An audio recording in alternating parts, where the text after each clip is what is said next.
ਸਤਿ ਸ਼੍ਰੀ ਅਕਾਲ। ਲੋਕਰਾਣ ਚੈਨਲ ਪੰਜਾਬੀ ਦੇਖ ਰਹੇ ਸਾਰੇ ਦਰਸ਼ਕਾਂ ਦਾ ਸਵਾਗਤ। ਮੈਂ ਗੁਰਜਿੰਦਰ ਸਿੰਘ ਭੰਗੂ ਤੇ ਮੇਰੇ ਨਾਲ ਸੀਨੀਅਰ ਪੱਤਰਕਾਰ ਪਰਮਿੰਦਰ ਸਿੰਘ ਰਾਏਪੁਰ। ਪਰਮਿੰਦਰ ਜੀ ਵੈਲਕਮ। ਸਤਿ ਸ਼੍ਰੀ ਅਕਾਲ ਜੀ ਸਾਰਿਆਂ ਨੂੰ।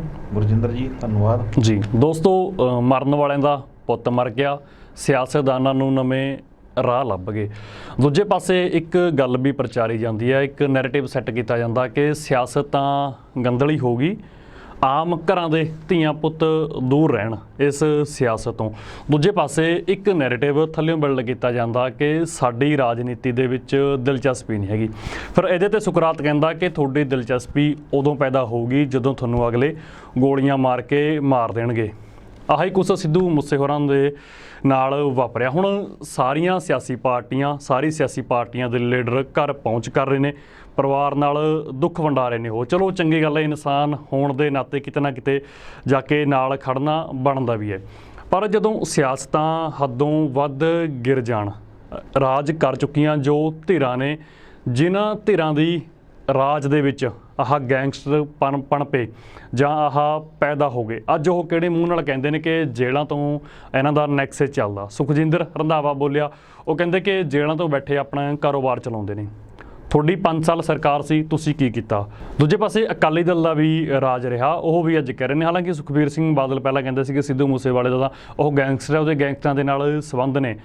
ਅੱਜ ਉਹਨਾਂ ਦੀ ਬਿਆਨਬਾਜ਼ੀ ਬਦਲ ਗਈ। ਇਸੇ ਪੂਰੇ ਮਾਮਲੇ 'ਤੇ ਗੱਲਬਾਤ ਕਰਾਂਗੇ ਕਿ ਆਖਰ ਕਿਉਂ ਜੋ ਸਾਡੀਆਂ ਪੋਲੀਟੀਕਲ ਜਾਂ ਧਾਰਮਿਕ ਅਹਿਮ ਸ਼ਖਸੀਅਤਾਂ ਨੇ, ਜਿਨ੍ਹਾਂ ਦੇ ਬੋਲ ਮਾਇਨੇ ਰੱਖਦੇ ਨੇ, ਮੂੰਹ 'ਚੋਂ ਨਿਕਲੇ ਹੋਏ, ਉਹ ਬਦਲ ਕਿਉਂ ਜਾਂਦੇ ਨੇ ਮੌਕਾ ਦੇ ਕੇ, ਅਤੇ ਪੰਜਾਬ ਦੇ ਸਾਡੇ ਹਾਲਾਤ ਕੀ ਨੇ।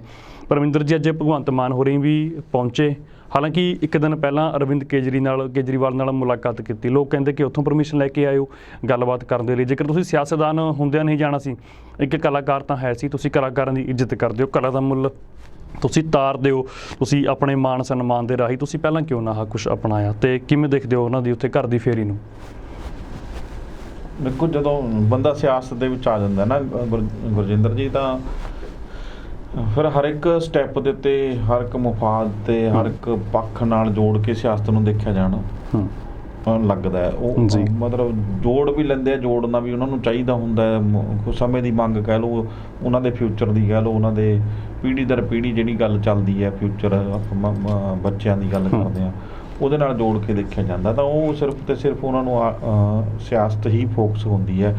ਉਹ ਮੈਂ ਇਕੱਲੇ ਭਗਵੰਤ ਮਾਨ ਦੀ ਗੱਲ ਨਹੀਂ ਕਰ ਰਿਹਾ, ਇੱਥੇ ਸਾਰਿਆਂ ਦੀ ਗੱਲ ਕਰ ਰਹੇ ਹਾਂ। ਜਿੰਨੇ ਵੀ ਸਿਆਸਤਦਾਨ ਨੇ ਅੱਜ, ਜਿਹੜੇ ਚਾਹੇ ਰੌਲਾ ਪਾਉਂਦੇ ਨੇ, ਕੋਈ ਆ ਅੱਜ ਭਗਵੰਤ ਮਾਨ ਗਏ ਆ ਤਾਂ ਚਾਹੀਦਾ ਤਾਂ ਉਸ ਦਿਨ ਸੀਗਾ, ਬਤੌਰ ਇੱਕ ਕਲਾਕਾਰ ਅਲੱਗ ਸਾਂਝ ਸੀਗੀ ਸਿੱਧੂ ਮੂਸੇਵਾਲੇ ਦੀ ਨਾਲ, ਤੇ ਪੰਜਾਬੀ ਹੋਣ ਦੇ ਨਾਤੇ ਅਲੱਗ ਸੀਗੀ। ਠੀਕ ਹੈ, ਆਪਾਂ ਇਹ ਨਹੀਂ ਕਹਿ ਸਕਦੇ, ਮੈਂ ਇਸ ਗੱਲ ਨਾਲ ਕਦੇ ਵੀ ਸਹਿਮਤ ਨਹੀਂ ਹੁੰਦਾ ਕਿ ਚਾਹੇ ਕਿਸੇ ਦਾ ਦੋਸ਼ ਹੈ ਚਾਹੇ ਨਹੀਂ ਹੈ, ਇਹ ਜਾਂਚ ਪਰਖ ਦਾ ਵਿਸ਼ਾ ਹੁੰਦਾ। ਕੋਈ ਘਰਦਿਆਂ ਨੂੰ ਪਤਾ ਹੁੰਦਾ, ਕੋਈ ਦੋਸਤਾਂ ਮਿੱਤਰਾਂ ਨੂੰ ਪਤਾ ਹੁੰਦਾ, ਕੁਛ ਪੁਲਿਸ ਦੀ ਤਹਿਕੀਕਾਤ ਦਾ ਹਿੱਸਾ ਹੁੰਦਾ, ਅਤੇ ਕੁਛ ਉਸ ਬੰਦੇ ਨੂੰ ਪਤਾ ਹੁੰਦਾ ਜਿਹੜਾ ਬੰਦਾ ਇਨਵੋਲਵ ਆਪ ਹੁੰਦਾ ਹੈ ਨਾ।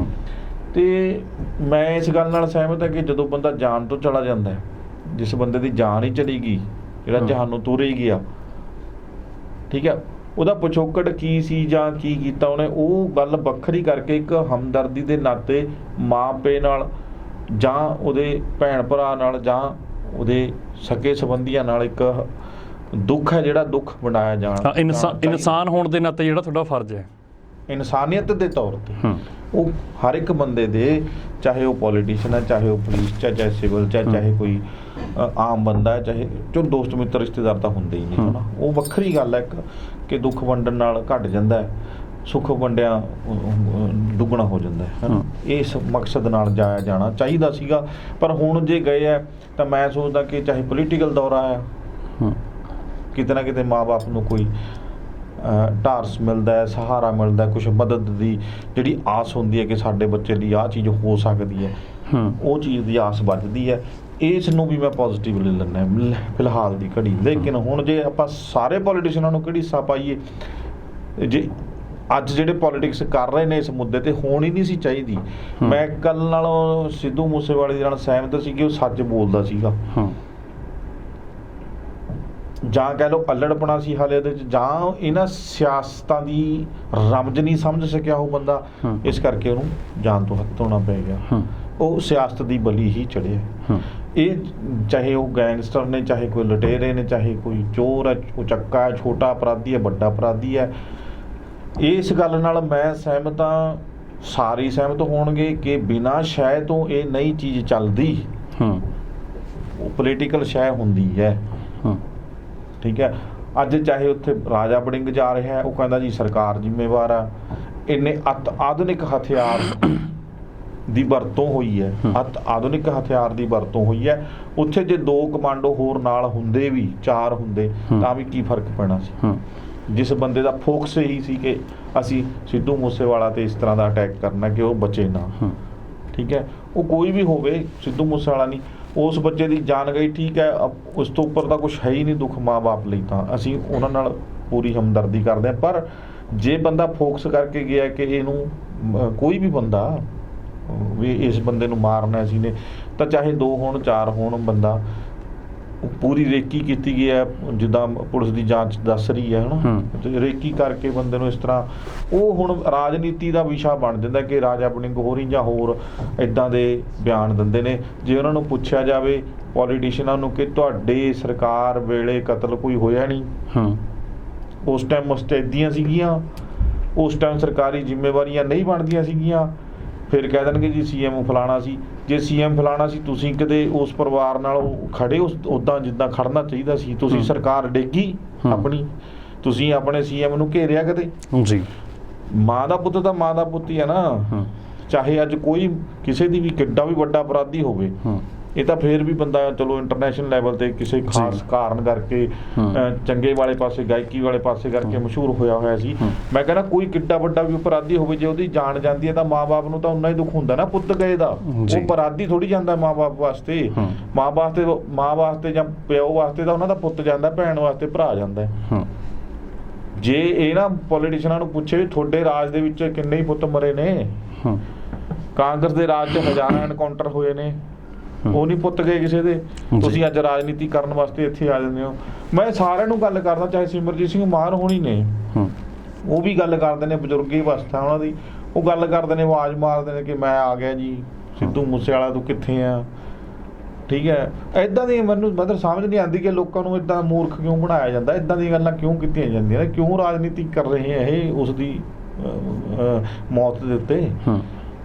ਲੋਕਾਂ ਨੂੰ ਮੂਰਖ ਬਣਾਉਣਾ ਤੁਸੀਂ ਚੋਣਾਂ ਜਿੱਤਣ ਵਾਸਤੇ ਦੱਸੋ।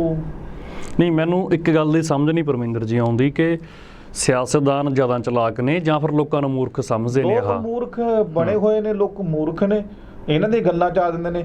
ਅੱਜ ਉੱਥੇ ਧੱਕਾ ਮੁੱਕੀ ਚੱਲ ਰਹੀ ਆ, ਹੱਦਾਂ ਨੇ ਇਹਨਾਂ ਪਿੱਛੇ। ਤੁਸੀਂ ਉਸ ਪਰਿਵਾਰ ਨਾਲ ਦੁੱਖ ਬਣਾਉਣ ਵਾਸਤੇ ਇਕੱਠ ਹੋਇਆ ਹੈ ਕਿ ਇਹਨਾਂ ਦੀਆਂ ਚਾਪਲੂਸੀਆਂ ਕਰਨ ਵਾਸਤੇ ਇਕੱਠ ਕਰ ਰਹੇ ਹੋ? ਨਹੀਂ, ਇਕੱਠ ਦਾ ਪਰ ਲੀਡਰ ਨੂੰ ਚਾਹੀਦਾ ਹੁੰਦਾ, ਚਾਹੇ ਭੋਗ ਤੇ ਹੋਵੇ ਜਾਂ ਵਿਆਹ ਤੇ ਹੋਵੇ। ਇਹ ਗੱਲ ਕਰਦਾ ਵੀ ਇਹ ਲੋਕਾਂ ਨੂੰ ਮੂਰਖ ਬਣਾਉਂਦੇ ਨੇ, ਤੇ ਲੋਕ ਮੂਰਖ ਬਣ ਰਹੇ ਨੇ ਇਹਨਾਂ ਦੀਆਂ ਸ਼ਾਇਦ ਆ ਕੇ, ਇਹਨਾਂ ਦੀਆਂ ਗੱਲਾਂ ਚ ਆ ਕੇ। ਅੱਜ ਕੋਈ ਆ, ਚਾਹੇ ਸੋਸ਼ਲ ਮੀਡੀਆ ਤੇ ਬਿਆਨਬਾਜ਼ੀ ਕਰ ਰਿਹਾ, ਚਾਹੇ ਕਿਤੇ ਵੀ ਆ, ਚਾਹੇ ਉੱਥੇ ਘਰੇ ਜਾ ਕੇ ਸਟੇਜ ਲਾ ਕੇ ਬੈਠ ਗਏ, ਤੁਸੀਂ ਮਤਲਬ ਮੈਂ ਤਾਂ ਕਹਿੰਦਾ ਕਿ ਸ਼ਰਮ ਦਾ ਘਾਟਾ। ਇੱਕ ਪਰਮਿੰਦਰ ਜੀ ਐਂ ਵੀ ਹੁੰਦਾ ਨਾ ਕਿ ਸੂਬੇ ਦਾ ਇੱਕ ਜੇਲ੍ਹ ਮੰਤਰੀ ਹੁੰਦਾ, ਉਹਦਾ ਕੰਮ ਹੁੰਦਾ ਜੇਲ੍ਹਾਂ ਦੀ ਨਿਗਰਾਨੀ ਕਰਨਾ ਤੇ ਵਿਵਸਥਾ ਨੂੰ ਠੀਕ ਰੱਖਣਾ। ਇਸ ਪਾਰਟੀ 'ਚ ਵੀ ਹੈ, ਆਪ 'ਚ ਤੇ ਕਾਂਗਰਸ 'ਚ ਵੀ ਹੈ, ਅਕਾਲੀ ਦਲ 'ਚ। ਕਾਂਗਰਸ ਦਾ 5 ਸਾਲ ਰਹੇ ਸੁਖਜਿੰਦਰ ਸਿੰਘ ਰੰਧਾਵਾ ਜੇਲ੍ਹ ਮੰਤਰੀ ਤੇ ਬਾਅਦ 'ਚ ਬਣ ਗਏ ਉਪ ਮੁੱਖ ਮੰਤਰੀ। ਹੁਣ ਉਹ ਕਹਿੰਦੇ ਨੇ ਕਿ ਆਹ ਨੈਕਸਸ ਜੇਲ੍ਹਾਂ ਤੋਂ ਚੱਲਦੇ ਨੇ, ਭਾਵੇਂ ਉਹ ਸੂਬੇ ਦੀ ਗੱਲ ਕਰ ਰਹੇ ਨੇ ਜਾਂ ਫਿਰ ਨੈਸ਼ਨਲ ਲੈਵਲ 'ਤੇ ਗੱਲ ਕਰ ਰਹੇ ਨੇ। ਜਦੋਂ ਉਹ ਜੇਲ੍ਹ ਮੰਤਰੀ ਸੀ ਉਦੋਂ ਨੈਕਸਸ ਚੱਲਦੇ ਨਹੀਂ ਸੀ ਜੇਲ੍ਹਾਂ ਤੋਂ। ਹਾਲਾਂਕਿ ਬਿਕਰਮ ਸਿੰਘ ਮਜੀਠੀਆ ਨੇ ਪ੍ਰੈਸ ਕਾਨਫਰੰਸ ਵੀ ਇੱਕ ਕੀਤੀ ਸੀ, ਇਲਜ਼ਾਮ ਲਾਏ ਸੀ ਇੱਕ ਵੱਡੇ ਗੈਂਗਸਟਰ ਦੇ ਕਿ ਇਹਨਾਂ ਨਾਲ ਸੰਬੰਧ ਨੇ। ਚਲੋ ਉਹ ਗੱਲ ਲੱਗ ਗਿਆ, ਵਿਰੋਧੀ ਧਿਰਾਂ ਦਾ ਕੰਮ ਹੁੰਦਾ ਬੋਲਣਾ। ਪਿਛਲੇ 5 ਸਾਲ ਦੌਰਾਨ ਕੀ ਜੇਲ੍ਹਾਂ ਤੋਂ ਨੈਕਸਸ ਚੱਲਦੇ ਨਹੀਂ ਸੀ? ਜੇਲ੍ਹਾਂ ਦੇ ਵਿੱਚ ਜੇਲ੍ਹ ਮੰਤਰੀ ਸਾਹਿਬ ਰਹੇ ਨੇ ਸਾਬਕਾ, ਉਹਨਾਂ ਨੂੰ ਪੁੱਛੇ ਕਿ ਤੁਸੀਂ ਮਾਡਰਨ ਜੇਲ੍ਹਾਂ ਦਾ ਨਾਂ ਤਾਂ ਦਿੱਤਾ।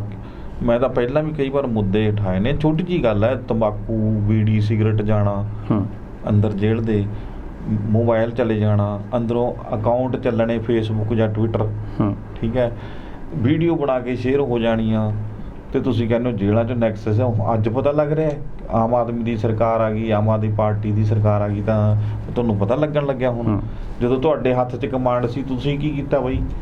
ਉਦੋਂ ਕੋ ਚੁੱਪ। ਜੇ ਪੁੱਛੋ ਇਹਨਾਂ ਨੂੰ ਵੀ ਤੁਸੀਂ 5 ਸਾਲ ਤੁਸੀਂ ਰਹੇ ਹੋ, ਫਿਰ ਕਹਿਣਗੇ ਸਾਨੂੰ ਕਰਨ ਨਹੀਂ ਦਿਆ, ਪਰੇ ਹੁੰਦੇ ਅਸਤੀਫਾ ਦੇ। ਛੱਡੀ ਤਾਂ ਨਹੀਂ, ਕੁਰਸੀ ਤਾਂ ਨਹੀਂ ਛੱਡੀ, ਜੀ। ਰਾਜ ਮਾਣਿਆ ਵੀ ਚਲੋ ਐਸ਼ ਕਰੋ, ਬਾਅਦ ਚ ਮੂਰਖ ਬਣਾਵਾਂਗੇ ਹੋਰ ਅੱਗੇ। ਜੇ ਅਸੀਂ ਆ ਗਏ ਤਾਂ ਠੀਕ ਆ, ਚੱਲੂ ਫੇਰ ਕੁਰਸੀ, ਨਹੀਂ ਤਾਂ ਦੂਜੀ ਪਾਰਟੀ ਦੇ ਆ ਕੇ ਫੇਰ ਮੂਰਖ ਬਣਾਵਾਂਗੇ। ਉਹੀ ਹਾਲ ਕੀਤਾ ਹੋਇਆ ਇਹਨਾਂ ਨੇ, ਚਾਹੇ ਕਾਂਗਰਸੀ ਨੇ, ਚਾਹੇ ਅਕਾਲੀ ਨੇ, ਚਾਹੇ ਕੋਈ ਆ ਜਾ ਕੇ ਉੱਥੇ ਬੈਠ ਰਿਹਾ, ਚਾਹੇ ਸੁਖਬੀਰ ਸਿੰਘ ਬਾਦਲ ਆ, ਚਾਹੇ ਭਗਵੰਤ ਮਾਨ ਆ, ਚਾਹੇ ਰਾਜਾ ਵੜਿੰਗਾ ਜਾਂ ਸਿੱਧੂ ਦਾ ਆਂਦਾ ਜਾਂ ਕੈਪਟਨ ਅਮਰਿੰਦਰ ਜਾਂਦਾ, ਕੋਈ ਹੈ ਉੱਥੇ ਜਾ ਕੇ ਸਵਾਏ ਦੁੱਖ ਵੰਡਾਇਆ ਜਾ ਸਕਦਾ, ਹੋਰ ਤਾਂ ਉੱਥੋਂ ਬਿਆਨਬਾਜ਼ੀ ਕੋਈ ਜਾਰੀ ਨਹੀਂ ਕੀਤੀ ਜਾ ਸਕਦੀ ਮੇਰੇ ਖਿਆਲ ਨਾਲ, ਸਵਾਏ ਇਹਦੇ ਕਿ ਇਹ ਕਿਹਾ ਜਾਵੇ ਕਿ ਡੀਜੀਪੀ ਖੁਦ ਗੰਭੀਰਤਾ ਨਾਲ ਲੈ ਕੇ ਇਸ ਮਾਮਲੇ ਦੀ ਜਾਂਚ ਕਰਕੇ ਅਸਲ ਦੋਸ਼ੀ। ਡੀਜੀਪੀ ਨੂੰ ਤਾਂ ਕਹਿਤਾ ਨਾ ਸੁਖਜਿੰਦਰ ਰੰਧਾਵਾ ਨੇ ਕਿ ਇਹ ਕਮਜ਼ੋਰ ਰੀੜ੍ਹ ਦੀ ਹੱਡੀ ਵਾਲਾ ਡੀਜੀਪੀ ਹੈ। ਸੁਖਜਿੰਦਰ ਰੰਧਾਵਾ ਤਾਂ ਕੁਝ ਹੈ ਹੀ ਨਹੀਂ ਅੱਜ। ਸੁਖਜਿੰਦਰ ਰੰਧਾਵਾ ਕੌਣ ਹੈ ਡੀਜੀਪੀ ਨੂੰ ਕਹਿਣ ਵਾਲਾ? ਜਦੋਂ ਹੈ ਸੀ ਉਦੋਂ ਨਹੀਂ ਕਿਹਾ। ਜੇ ਕਰਨਾ ਹੁੰਦਾ ਖਤਮ ਕੰਮ ਉਦੋਂ ਕਰਦੇ ਨਾ ਅਪਰਾਧੀਆਂ ਦਾ, ਜਿਨ੍ਹਾਂ ਤੋਂ ਅੱਜ ਇਹਨਾਂ ਨੂੰ ਖਤਰਾ ਦਿਸ ਰਿਹਾ, ਜਿਨ੍ਹਾਂ ਨੂੰ ਅੱਜ ਇਹ ਅਪਰਾਧੀ ਦਿਸਣ ਲੱਗੇ ਨੇ, ਉਹ ਆਪ ਸਰਕਾਰਾਂ ਦੇ ਵਿੱਚ ਰਹੇ ਨੇ, ਮਿਨਿਸਟਰ ਰਹੇ ਨੇ, ਉਦੋਂ ਕੀ ਐਕਸ਼ਨ ਲਏ ਇਹਨਾਂ ਨੇ? ਨਹੀਂ ਉਹੀ ਗੱਲ, ਇਹ ਤਾਂ ਫੇਲਿਅਰ ਆਫ ਪੋਲਿਟਿਕਸ ਹੈ ਨਾ। ਇਹ ਪਿਛਲੀ ਵਾਰ ਦੀ ਗੱਲ ਨਾ ਕਰੋ ਨਾ, ਕਿੰਨੀ ਦਫਾ ਹੋ ਗਈ ਕਾਲੀ ਕਾਂਗਰਸ ਆਂਦੇ ਰਹੇ ਆ, ਐਤਕੀ ਸਾਰਾ ਕੁਝ ਹੀ ਦਿਸਣ ਲੱਗ ਗਿਆ ਇਹਨਾਂ ਨੂੰ। ਨਾਲੇ ਮੈਂ ਇੱਕ ਗੱਲ ਹੋਰ ਕਰਨੀ ਚਾਹੁੰਦਾ ਇੱਥੇ, ਅਪੀਲ ਕਰਦੇ ਹਾਂ ਅਸੀਂ ਲੋਕਾਂ ਨੂੰ, ਖਾਸ ਕਰ ਨੌਜਵਾਨ ਪੀੜ੍ਹੀ ਨੂੰ, ਈਵਨ ਕਿ ਮੈਂ ਕਹਿੰਦਾ ਕਿ ਸਾਡੀ ਤਾਂ ਅਪੀਲ ਉਹਨਾਂ ਬੰਦਿਆਂ ਨੂੰ ਹੈ ਜਿਹੜੇ ਟਾਰਗੇਟ ਮਿੱਥ ਕੇ ਇੱਦਾਂ ਅੰਜਾਮ ਦਿੰਦੇ ਨੇ ਕਾਰਵਾਈਆਂ ਨੂੰ, ਕਿ ਨਾ ਪੰਜਾਬ ਦੀ ਨੌਜਵਾਨੀ ਨੂੰ ਖਰਾਬ ਕਰੋ। ਪੰਜਾਬ ਦੀ ਨੌਜਵਾਨੀ ਤਾਂ ਪਹਿਲਾਂ ਹੀ ਭਟਕੀ ਹੋਈ ਹੈ, ਉਹ ਤੇ ਇਹ ਉਹਨਾਂ ਨੂੰ ਤਾਂ ਰਾਹ ਨਹੀਂ ਮਿਲ ਰਿਹਾ ਵਿਚਾਰਿਆਂ ਨੂੰ, ਉਹ ਅਪਰਾਧ ਪਣੇ ਵਾਲੇ ਪਾਸੇ ਜਾ ਰਹੀ ਹੈ। ਇਹਨਾਂ ਲੀਡਰਾਂ ਦੇ ਹੱਥੇ ਨਾ ਚੜੋ, ਬਚ ਕੇ ਰਹੋ। ਆ 3-4 ਦਿਨ ਤਾਂ ਹੋਰ ਵੀ ਖਤਰਨਾਕ ਹੁੰਦੇ ਨੇ ਪੰਜਾਬ ਵਾਸਤੇ, ਠੀਕ ਹੈ। ਇਹ ਪੋਲੀਟੀਸ਼ੀਅਨ ਤਾਂ ਚਾਹੁੰਦੇ ਨੇ ਕਿ ਪੰਜਾਬ 'ਚ ਕਤਲੇਆਮ ਹੋਵੇ, ਕਿਉਂ? ਇਹਨਾਂ ਦੇ ਬੱਚੇ ਥੋੜ੍ਹੇ ਮਰਦੇ ਨੇ, ਮਰਦੇ ਤਾਂ ਆਮ ਲੋਕਾਂ ਦੇ ਪੁੱਤ ਨੇ। ਇਹ ਉੱਥੇ ਜਾ ਕੇ ਲਾਸ਼ਾਂ ਤੇ ਖੇਡਦੇ ਨੇ ਇਹ ਪੋਲੀਟੀਸ਼ੀਅਨ ਨੇ ਜਿਹੜੇ, ਕੋਈ ਇਹ ਚਾਹੇ। ਜਦੋਂ ਬਿਆਨਬਾਜ਼ੀ ਕਰਦਾ ਨਾ ਬੰਦਾ, ਜਾ ਕੇ ਦੁੱਖ ਨਹੀਂ ਵੰਡਾ ਰਿਹਾ ਹੁੰਦਾ, ਉਹ ਆਪਣਾ ਪੋਲੀਟੀਕਲ ਕੱਦ ਉੱਚਾ ਕਰਨ ਦੀ ਕੋਸ਼ਿਸ਼ ਕਰ ਰਿਹਾ ਹੁੰਦਾ। ਜਦੋਂ ਉਹਨੂੰ ਪੁੱਛੇ ਕੋਈ ਵੀ, ਜਦੋਂ ਤੇਰੇ ਹੱਥ 'ਚ ਸੀ ਤੂੰ ਕੀ ਕੀਤਾ? ਸੋ ਇਹਨਾਂ ਦੇ ਚਾਲਾਂ 'ਚ ਨਾ ਹੋ। ਅਮਨ ਸ਼ਾਂਤੀ ਬਣੀ ਹੋਈ ਹੈ, ਬਣੀ ਰਹਿਣ ਦਿਓ। ਪੰਜਾਬ ਦੇ ਲੋਕ ਅਮਨ ਸ਼ਾਂਤੀ ਨਾਲ ਜੀ ਰਹੇ ਨੇ, ਰੋਜ਼ੀ ਰੋਟੀ ਕਮਾਣੀ ਬੜੀ ਔਖੀ ਹੋਈ ਪਈ ਆ। ਉਹ 5 ਸਮੁੰਦਰਾਂ 7 ਸਮੁੰਦਰਾਂ ਪਾਰ ਲੋਕ ਬੈਠੇ ਨੇ, ਬੱਚਿਆਂ ਨੂੰ ਉੱਥੇ ਘੱਲ ਰੱਖਿਆ, ਆਪ ਇੱਥੇ ਮਰ ਰਹੇ ਨੇ। ਉਹਨਾਂ ਦੀ ਯਾਦ 'ਚ ਨਾ ਇੱਥੋਂ ਦੁੱਖ 'ਚ ਸਾਂਝੀ, ਨਾ ਸੁੱਖ 'ਚ ਸਾਂਝੀ, ਉੱਥੇ ਬੈਠੇ ਨੇ। ਉਹ ਇਹਨਾਂ ਨੂੰ ਜਾਣ ਤੋਂ ਤਾਂ ਨਾ ਮਾਰੋ, ਨਾ ਮਰਨ ਦਿਓ, ਚੁੱਪ ਕਰਕੇ ਆਪਣੇ ਦਿਨ ਕੱਟੀ ਕਰ ਲਓ। ਗਰੀਬੀ ਕੱਟੀ ਜਾਂਦੀ ਹੈ, ਆਹ ਦੁੱਖ ਨਹੀਂ ਕੱਟੇ ਜਾਂਦੇ ਜਿਹੜਾ ਚਲੇ ਜਾਂਦਾ। ਸੋ ਬੇਨਤੀ ਆ, ਅਪੀਲ ਹੈ ਕਿ ਸ਼ਾਂਤੀ ਬਣਾਈ ਰੱਖੋ, ਨਾ ਕਤਲੇਆਮ 'ਚ ਪਓ। ਇਹਨਾਂ ਪੋਲੀਟੀਸ਼ਨਾਂ ਦੇ ਬਿਆਨਾਂ ਤੇ ਨਾ ਧਿਆਨ ਦਿਓ, ਨਾ ਸੋਸ਼ਲ ਮੀਡੀਆ ਤੇ ਭੜਕਾਓ ਲੋਕਾਂ ਨੂੰ, ਕੋਈ ਫਾਇਦਾ ਨਹੀਂ। ਜਾਂਦਾ ਕੋਈ ਆਮ ਬੰਦਾ ਮਰਦਾ, ਕਿਸੇ ਦਾ ਕੁਝ ਨਹੀਂ ਵਿਗੜਦਾ। ਇਹ ਤਾਂ ਸਿਕਿਉਰਟੀਆਂ ਲੈਣ ਲਈ ਇਹਨਾਂ ਨੇ ਬਿਆਨਬਾਜ਼ੀ ਚੱਕੀ ਹੋਈ ਹੈ। ਕੋਈ ਕਿਸੇ ਨੂੰ ਕਹਿੰਦਾ, ਕੋਈ ਕਿਸੇ ਨੂੰ ਕਹਿੰਦਾ, ਉਹਨੇ ਮਾਰਤਾ ਉਹਦੇ ਕਰਕੇ ਮਰ ਗਿਆ, ਐ ਹੋ ਗਿਆ, ਉਹ ਹੋ ਗਿਆ। ਇਹਦੀ ਜਦੋਂ ਇਹਨਾਂ ਨੂੰ ਪਤਾ ਹੈ, ਗੁਰਜਿੰਦਰ ਜੀ ਗੱਲ ਪਹਿਲਾਂ ਵੀ ਕੀਤੀ ਸੀ, ਜੇ ਇਹਨਾਂ ਨੂੰ ਕਿਸੇ ਨੂੰ ਵੀ ਪੋਲੀਟੀਸ਼ੀਅਨ ਨੂੰ ਪਤਾ ਕਿ ਫਲਾਣੇ ਪੋਲੀਟੀਸ਼ੀਅਨ ਦਾ ਹੱਥ ਹੈ, ਉਹਦੇ ਨਾਮ ਤੇ FIR ਦੇਣ, ਡਾਇਰੈਕਟ ਜਾ ਕੇ ਆਪ ਕੇਸ ਲੜਨ ਕਿ ਇਸ ਬੰਦੇ ਨੇ ਮਰਵਾਇਆ ਜਾਂ ਮਾਰਿਆ, ਇਹ ਬੰਦਾ ਇਨਵੋਲਵ ਹੈ। ਜਾਂਦੇ ਕਿਉਂ ਨਹੀਂ? ਕਿਸੇ ਦਾ ਨਾਂ ਨਹੀਂ ਲਿਆ ਅੱਜ ਤੱਕ, ਮੂਰਖ ਬਣਾਉਣ ਤੇ ਤੁਲੇ ਹੋਏ ਨੇ। ਸੋ ਕੰਮੇ ਉਹਨਾਂ ਦਾ ਕੰਮ ਇੱਥੋਂ ਤੱਕ ਖਤਮ ਹੋ ਜਾਂਦਾ ਨਾ, ਉਸ ਤੋਂ ਅੱਗੇ ਫਿਰ ਕਿਉਂ ਜਾਣਗੇ ਉਹ ਬਸ ਇੱਥੇ ਬਿਆਨ ਦੇ ਕੇ ਲੋਕਾਂ ਨੂੰ ਨਾਲ ਲਾ ਕੇ ਉੱਥੇ ਤੱਕ ਉਹਨਾਂ ਦਾ ਕੰਮ ਹੋ ਗਿਆ, ਬਸ ਵਿਰੋਧ ਕਰਾਤਾ, ਧੱਕੇ ਮਰਵਾਤੇ। ਮੈਂ ਕਹਿੰਦਾ, ਮੈਂ ਭਗਵੰਤ ਮਾਨ ਹੋਰਾਂ ਦੀ ਇਸ ਗੱਲ 'ਚ ਮੈਂ ਸਹਿਮਤ ਹਾਂ ਕਿ ਉਸ ਬੰਦੇ ਦਾ ਹੱਥ ਤਾਂ ਹੈ ਹੀ ਨਹੀਂ। ਸਿਕਿਉਰਿਟੀ ਘਟਾਉਣਾ ਸਭ ਨੂੰ ਪਤਾ, ਹਾਈ ਕੋਰਟ ਦਾ ਵੀ ਆਰਡਰ ਆ ਗਿਆ ਕਿ ਜੇ 2 ਬੰਦੇ ਰੱਖੇ ਆ, ਸੁਰੱਖਿਆ ਗਾਰਡ ਮਿਲ ਸਕਦੇ, 2 ਤੋਂ ਵੱਧ ਚਾਹੀਦਾ ਤਾਂ ਖਰਚਾ ਕਰ ਲਓ। ਵੈਸੇ ਤਾਂ ਇਹ ਕਹਿੰਦੇ ਪੋਲੀਟੀਸ਼ੀਅਨ ਸਾਨੂੰ ਖਤਰਾ ਹੈ ਜੀ। ਬਿਆਨ ਮੈਂ ਪੜ੍ਹ ਰਿਹਾ ਸੀ ਅੱਜ ਵੀ ਸਾਡੀ VIP ਆ, ਅਸੀਂ VIP ਤੁਸੀਂ ਕਿੱਥੋਂ? VIP ਤੁਹਾਨੂੰ ਲੋਕ ਦਿਖਦੇ ਨਹੀਂ, ਲੋਕ VIP ਨੇ ਜਿਹੜੇ ਤੁਹਾਨੂੰ ਬਣਾਉਂਦੇ ਨੇ। ਵੱਡਾ ਉਹੀ ਹੁੰਦਾ ਨਾ ਬਣਾਉਣ ਵਾਲਾ। ਅੱਜ ਤੁਹਾਨੂੰ ਲੋਕਾਂ ਤੋਂ ਖਤਰਾ ਹੋਣ ਲੱਗ ਗਿਆ। ਜਾਂ ਜਿਨ੍ਹਾਂ ਤੋਂ ਖਤਰਾ ਤੁਸੀਂ ਉਹਨਾਂ ਦੇ ਖਿਲਾਫ ਕਿਉਂ ਨਹੀਂ ਜਾਂਦੇ ਕੋਰਟਾਂ 'ਚ? ਜਿਸ ਬੰਦੇ ਨੂੰ, ਹਰ ਇੱਕ ਬੰਦੇ ਨੂੰ ਪਤਾ ਕਿ ਮੇਰੇ ਖਿਲਾਫ ਇਹ ਸਾਜ਼ਿਸ਼ ਘੜ ਰਿਹਾ, ਮੈਨੂੰ ਇਹ ਤੋਂ ਜਾਨ ਮਾਲ ਦਾ ਖਤਰਾ ਹੈ, ਕੋਰਟ 'ਚ ਜਾ ਕੇ ਖੜਦੇ ਨਾ। ਇਹ ਕਿਉਂ ਨਹੀਂ ਖੜਦੇ ਜਾ ਕੇ? ਸਿਕਿਉਰਿਟੀ ਬਸ ਦੇ ਦਿਓ, ਸਿਕਿਉਰਿਟੀ ਦੇ ਦਿਓ, ਸਿਕਿਉਰਿਟੀ ਦੇ ਦਿਓ, ਬਸ ਸਿਕਿਉਰਿਟੀ ਤੇ ਜ਼ੋਰ ਲੱਗਿਆ ਹੋਇਆ ਹੈ। ਤੁਸੀਂ ਬਣਦੇ ਕਿਉਂ MLA ਜੇ ਤੁਹਾਨੂੰ ਲੱਗਦਾ ਸਾਡੀ ਜਾਨ ਨੂੰ ਖਤਰਾ ਬਈ? ਕਿਉਂ ਬਣਦੇ ਹੋ ਬਈ? ਸਾਫ਼ ਜੀ ਗੱਲ ਹੈ, ਨਾ ਬਣੋ ਬਈ। ਜੇ ਸਿਕਿਉਰਿਟੀ ਚਾਹੇ ਭਗਵੰਤ ਮਾਨ ਮੰਗਦਾ, ਚਾਹੇ ਕੋਈ ਹੋਰ ਮੰਗਦਾ, ਜੇ ਭਗਵੰਤ ਮਾਨ ਵੀ ਮੰਗਦਾ ਜਾਂ ਹੋਰ ਕਹਿੰਦਾ, ਜੇ ਵੀ ਭਗਵੰਤ ਮਾਨ ਪਹਿਲਾਂ ਕਿਹਾ ਉਹਨੇ ਬਿਆਨ 'ਚ ਵੀ ਕਿਉਂ ਬਣਦੇ MLA, ਧੱਕੇ ਨਾਲ ਤਾਂ ਨਹੀਂ ਬਣਾਇਆ। ਐਮਐਲਏ ਦਾ ਲੋਕਾਂ ਨੇ ਬਣਾਇਆ, ਹੁਣ ਉਹ ਲੋਕਾਂ ਦੇ ਵਿੱਚ ਹੀ ਜਾਣ ਤੋਂ ਡਰਦੇ ਹੋ। ਤੁਹਾਨੂੰ ਕਿਸ ਚੀਜ਼ ਦਾ ਖਤਰਾ ਹੈ ਬਈ? ਹਾਂ ਜਾਂ ਜਿਹਦੋਂ ਖਤਰਾ ਉਹਦੇ ਖਿਲਾਫ ਤੁਸੀਂ ਐਫਆਈਆਰ ਕਿਉਂ ਨਹੀਂ ਦਿੰਦੇ ਹੈਗੇ? ਉਹਦੇ ਖਿਲਾਫ ਐਫਆਈਆਰ ਕਰਾਓ ਨਾ। ਹੁਣ ਉਹ ਐ ਨਹੀਂ ਪਤਾ ਹੁੰਦਾ ਨਾ ਕਿਹੜਾ ਉੱਠ ਕੇ ਮਾਰਦੇ। ਜਿਨ੍ਹਾਂ ਕਿਉਂ ਮਾਰੂਗਾ?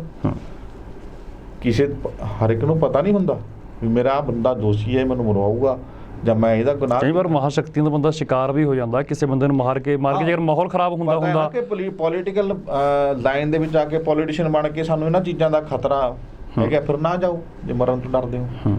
ਕਰਨ ਦਾ ਤੁਸੀਂ ਸੇਵਾ ਜਾਣਦੇ ਹੋ, ਰਾਜ ਨਹੀਂ ਸੇਵਾ। ਜੇ ਸੇਵਾ ਕਰਨ ਜਾ ਰਹੇ ਹੋ ਫਿਰ ਜਾਣ ਦੀ ਕਾਹਦੀ ਪਰਵਾਹ ਹੈ ਤੁਹਾਨੂੰ? ਫਿਰ ਤਾਂ ਕੁਰਬਾਨੀ ਹੈ ਤੁਹਾਡੀ। ਤੁਸੀਂ ਸ਼ਹੀਦ ਹੁੰਦੇ ਹੋ, ਫਿਰ ਮੰਨਦੇ ਹੋ ਦੇਸ਼ ਲਈ ਜਾਂ ਕੌਮ ਲਈ ਜਾਂ ਸਮਾਜ ਲਈ, ਲੋਕਾਂ ਲਈ ਤੁਸੀਂ ਆਪਣੀ ਬਲੀ ਦੇਤੀ, ਠੀਕ ਹੈ ਭਾਈ, ਤੁਸੀਂ ਸ਼ਹੀਦਾਂ ਜਾਓਗੇ। ਫਿਰ ਡਰ ਕਾਹਦਾ ਜੀ? ਦੋਨੋਂ ਚੀਜ਼ਾਂ ਨਾਲ ਨਾ ਪੈਰਲਲ ਚਲਾਓ ਵੀ ਹਾਂ ਅਸੀਂ ਸਾਨੂੰ ਰਾਜ ਵੀ ਮਿਲ ਜੇ, ਅਸੀਂ ਸੇਵਾ ਵੀ ਕਹੀਏ, ਸੱਤਾ ਵੀ ਮਾਣੀਏ, ਸਹੂਲਤਾਂ ਵੀ ਮਾਣੀਏ, ਤੇ ਸਾਡੀ ਜਾਨ ਨੂੰ ਵੀ ਖਤਰਾ ਹੋਵੇ, ਅਸੀਂ ਸਿਕਿਉਰਟੀਆਂ ਵੀ ਲਈਏ। ਇਸ ਤਰ੍ਹਾਂ ਨਾ ਕਰੋ ਜੀ। ਜੇ ਸੇਵਾ ਕਰਨੀ ਤਾਂ ਸੇਵਾ ਕਰੋ। ਸੇਵਾ ਲਈ ਤਾਂ ਫਿਰ ਫੌਜੀ ਵੀ ਤਾਂ ਸੇਵਾ ਕਰਦੇ ਨੇ। ਬਿਲਕੁਲ। ਇਵਜ਼ ਵੱਲੋਂ ਤਨਖਾਹ ਤਾਂ ਮਿਲਦੀ ਹੈ, ਚਲੋ ਤੁਹਾਨੂੰ ਵੀ ਸਹੂਲਤਾਂ ਮਿਲਦੀਆਂ ਨੇ ਜੀ, ਤੇ ਪਰ ਉੱਥੇ ਉਹ ਕੋਈ ਐਂ ਤਾਂ ਨਹੀਂ ਕਹਿੰਦਾ ਕੋਈ ਸਾਨੂੰ ਸਿਕਿਉਰਿਟੀ ਦਿਓ, ਅਸੀਂ ਤਾਂ ਹੀ ਸਰਹੱਦ ਤੇ ਖੜਾਂਗੇ।